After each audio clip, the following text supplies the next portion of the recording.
I got a real doozy of an exploitation flick for you today, but first, I want to say thanks once again to Squarespace for sponsoring this video. That's right, Squarespace, a leader in the web design industry for over 20 years. Whether you want to show off your interests, start a side hustle, or finally dive headfirst into that new business, Squarespace makes web design easy. Using their AI-powered website builder, you can make your own fully functional professional site. Just answer some simple questions about your personality and industry, and Design Intelligence will handle the rest, creating a completely customized site loaded with all the features you need. And if you change your mind and want to make some changes, Squarespace's Fluid Engine allows you to easily drag and drop elements, all without doing any coding. Plus, if you're trying to sell some products, whether they're handmade or digital, Squarespace has e-commerce tools built right in, as well as an intuitive inventory management system. So if you're somebody who wants to join the thousands of other people who've used Squarespace to make their dreams a reality, just go to squarespace.com/BrandonTenold or click the link in the description and sign up for your free trial. Then, when you're confident your site's ready for launch, use the promo code BrandonTenold for 10% off your first purchase. Alright, let's get into it.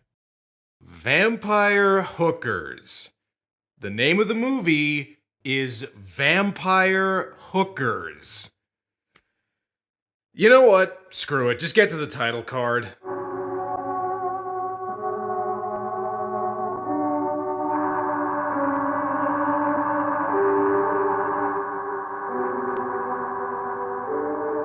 Okay, so Vampire Hookers is a 1978 horror comedy from Filipino exploitation maestro Cirio Santiago, a prolific filmmaker who directed over 100 movies before his death in 2008. In fact, given the sheer amount of schlock the guy turned out over the course of his career, I'm surprised this is the first movie of his I'm featuring on this show. I mean, just look at the movie's tagline. Warm blood isn't all they suck. Well, I guess that's better than the movie's original tagline, Vampire Hookers. You'll wish they just gave you the clap. It also shouldn't be a surprise that Quentin Tarantino is a big fan of Santiago's movies, considering both the title and premise of this sounds like one of the fake trailers that would play during Grindhouse. Sadly, I don't think Nick Cage will be making an appearance here, which is ironic since if he made a movie called Vampire Hookers today, he'd probably be in it. This also has a screenplay from frequent Roger Corman collaborator Howard Cohen, who also wrote Deathstalker. Hey, that's one I've done on this show before. And if you're curious but don't want to get the movie, you can watch it in its entirety in the video game High on Life. Well, it really shows how far video games have come. In the 90s, people got excited when games had FMV sequences. Now they just throw in entire movies as an Easter egg. Here's a sign you're in for a quality 70s flick. It begins with John Carradine. She meanwhile with strawberry lips cajoles, and like an asp writhing on burning coals. Moist are my lips, and I can lull to sleep thine ancient conscience. Okay, look, movie, just because John Carradine has a cool voice, that doesn't mean I want to hear his slam poetry. We then follow these two American sailors on shore leave in the Philippines that have one thing on their mind: get laid. All my life I've heard about sailors having a girl in every port, and this is the first port I've seen. Yet I don't think you know what to do if you got your hands on a girl. Yeah, I do. First you tune in Tokyo and then give her an Alabama Hot Pocket. I can handle it, I know. You've been handling it all the way from San Francisco. and you'll be dreaming about it all the way back to San Francisco.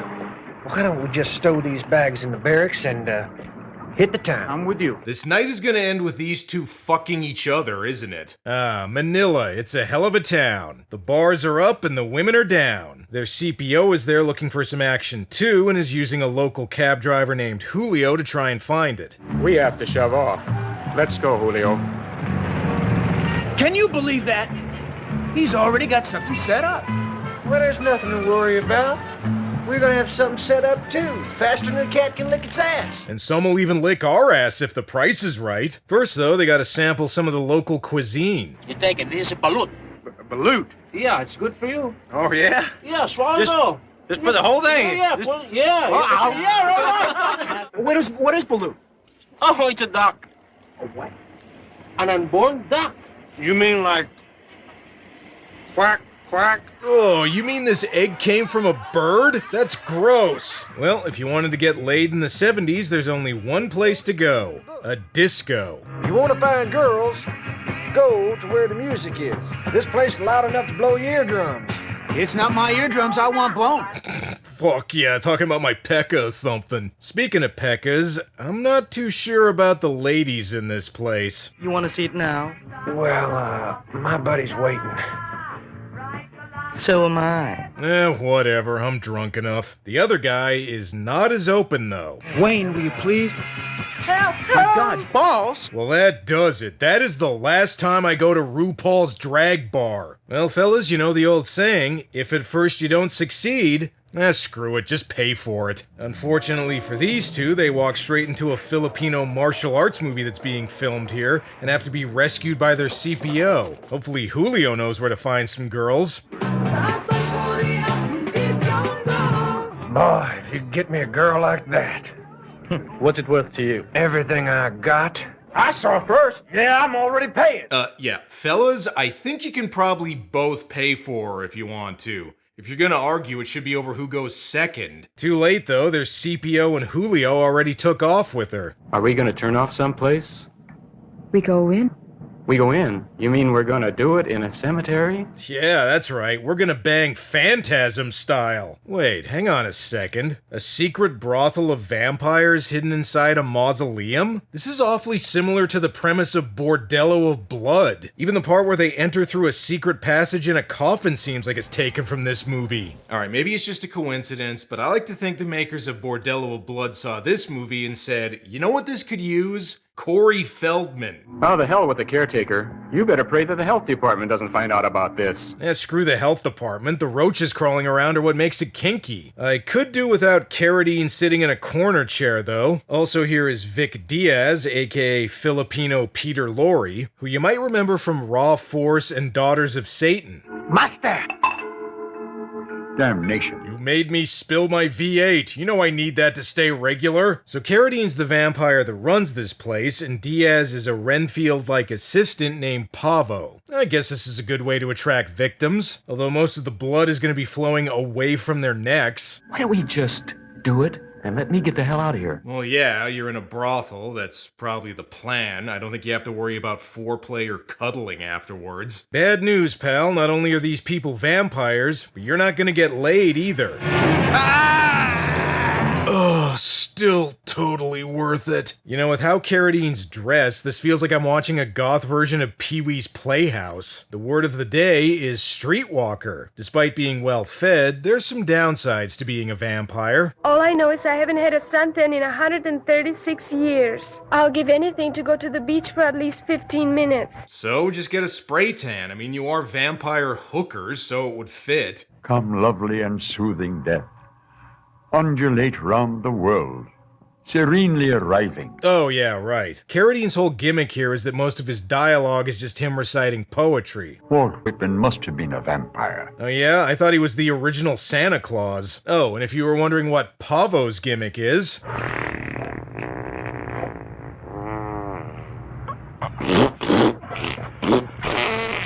he farts a lot. What, were you surprised a movie called Vampire Hookers isn't classy? Meanwhile, at the Navy base, these two have noticed their CPO still hasn't come back yet and go back into town looking for him. It's gonna be pretty hard to figure out where he went. It's 1978, everyone dressed like a pimp back then. Eventually they spot Julio and trail him back to the graveyard.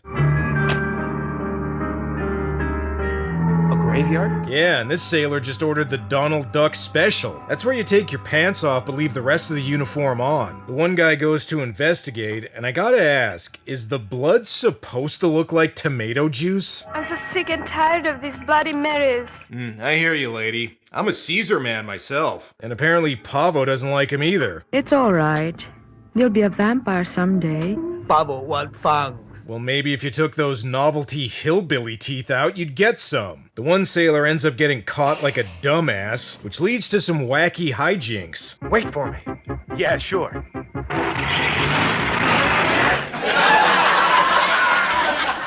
Oh shit, Carradine's wardrobe has gone full pimp daddy like on the poster. I am Richmond Reed, I died in 1847. My career, on the other hand, ended somewhere around Red Zone, Cuba. You joined the Navy to see the world. Yeah, this world, not the next one. Alright, I know I already mentioned Bordello of Blood, but between the premise and some of the dialogue, this really does have a low-rent Tales from the Crypt vibe to it. Hell, if you just gave him a couple puns to say, Carradine could almost pass for the Crypt Keeper. Eventually, these two are saved by a vampire's worst nemesis, obvious day-for-night photography. We gotta tell the authorities. Listen, we report this to the authorities, first thing they're gonna do is drag us back out here. No, they'll probably think you caught syphilis and are going insane. A vampire. You're the first ones in 14 years who got drunk enough to see a vampire. Or they'll think you're drunk, that works too. Chief, vampires are luring men out to that cemetery. Yeah. And next you'll see Rodin rising out of the South China Sea. No, don't mention Rodan. Ah, son of a bitch! Because the chief doesn't believe him, the one sailor who kinda looks like young Michael Rooker decides to take matters into his own hands and brings the local police to the cemetery, who then immediately leave. I should have said the vampires had weed on them, then they get locked up for the rest of their immortality. Oh, and he's trapped in this place now.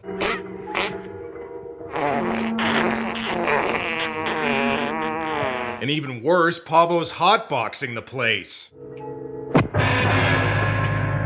Well, when you've been captured by a group of bloodthirsty vampires, there's only one mode of escape. I gotta be going now. That's right. Tell them you're busy. You know, between the naked Asian girls, vampire prostitutes, and farting, there's a lot of fetishes in this movie. I wonder how many more they can add. Girl can have a good time once in a while. I don't mind being a vampire, but this is like being a nun. Bible watch. Okay, there's another one. Before they kill him, the girls want to have a vampire orgy, and I really hope Carradine sits this one out. Though I look old, yet I'm strong and lusty. Yeah, John, you don't look that strong, and I really don't want to think about you getting lusty. Meanwhile, the other sailor decides to rescue his friend and stocks up on vampire killing supplies. Alright, give me some garlic and, you know what? Throw some adobo in there too. I'm hungry. Alright, this is a movie called Vampire Hookers, which is apparently rated R, and so far there hasn't been one sex scene. What gives?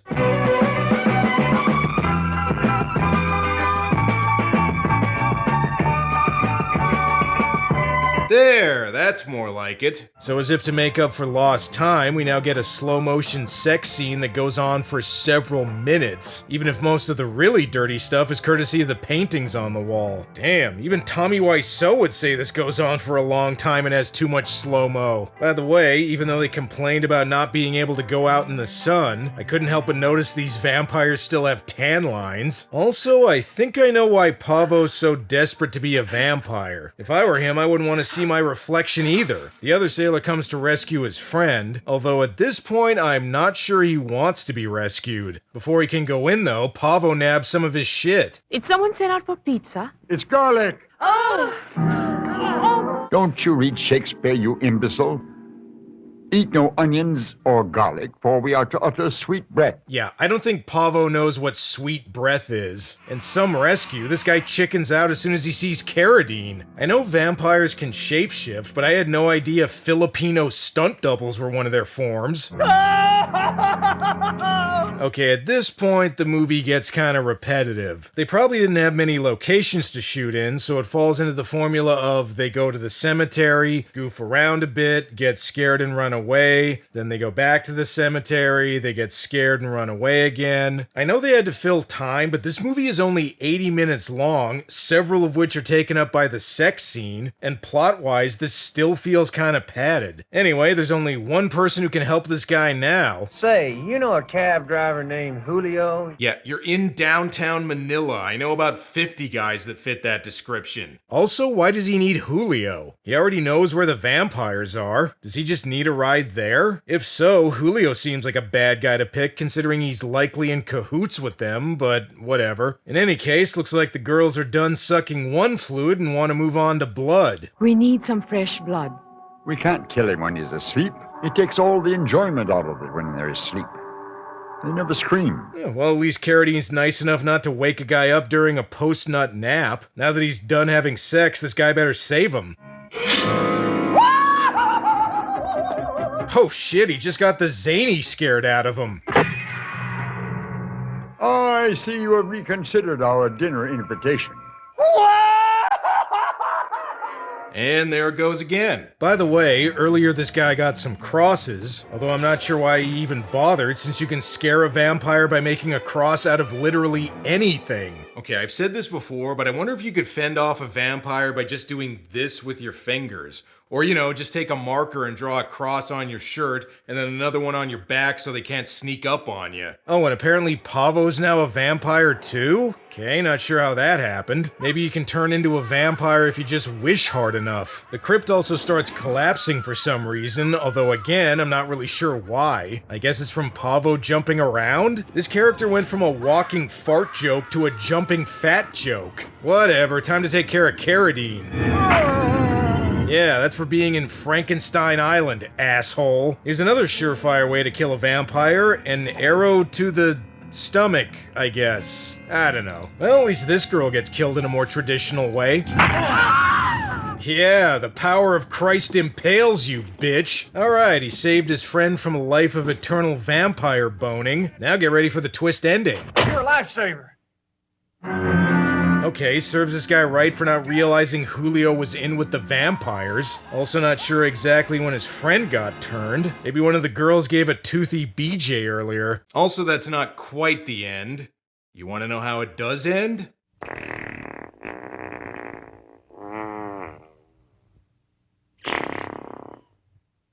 With a fart joke. Sure, why not? Oh, but wait, I can't end this video without mentioning the groovy theme song that plays over the end credits.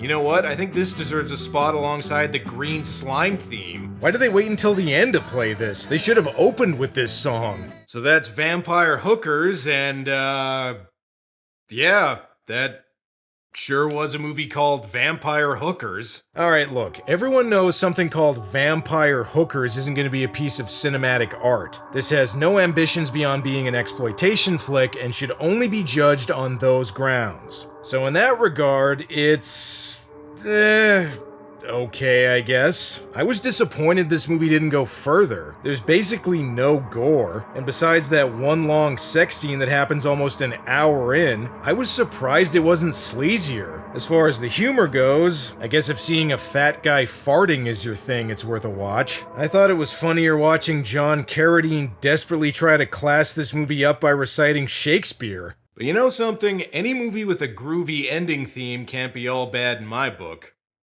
Well, it's all for now. Until next time. There must be something else. Beside vodka, that will mix with blood. Don't get hooked by a hooker when you sail in southern seas.